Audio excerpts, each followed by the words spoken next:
Use direct proportion to find quantities. Pause the video and write down what it means for two quantities to be directly proportional.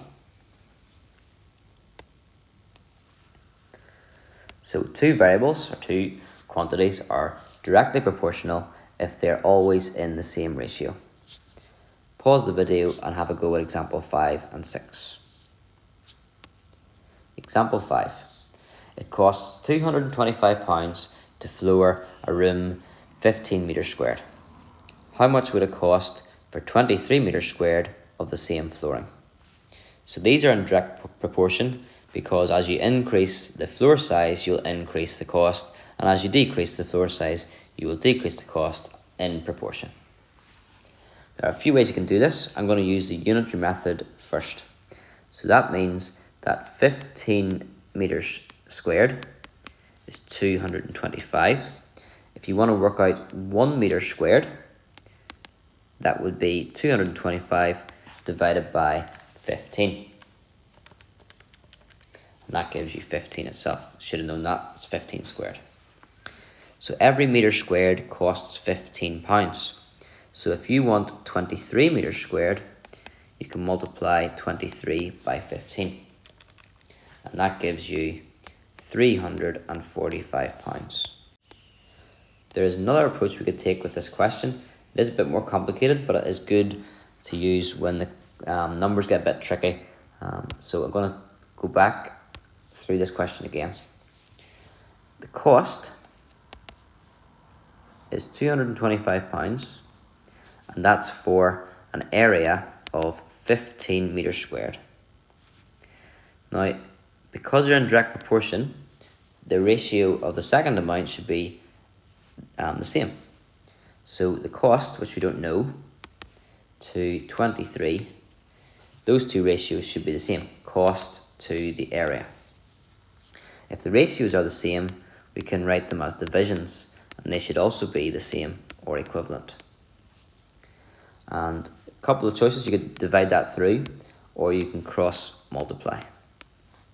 If we cross multiply, we get 15 times x, 15x equals 225 multiplied by 23. And then x would be whatever 225 multiplied by 23 is, divided by 15. And that should give you £345. That's a technique which you learned in second year and might find quite useful. Example 6. A 2 kilogram bag of flour costs £4.50. How much would it cost for a 0.8 kilogram bag? Well, the unitary method is very useful. This time, however, 0.8 actually is below a unit. We could change everything into grams, and that would be helpful. Let's do that to start off with. 2,000 grams is £4.50. And we want to work out 800 grams. Now, you don't always need to go down and get what 1 gram is. I could work out 200 grams. That would be 10 times less, so that would be 45 pence.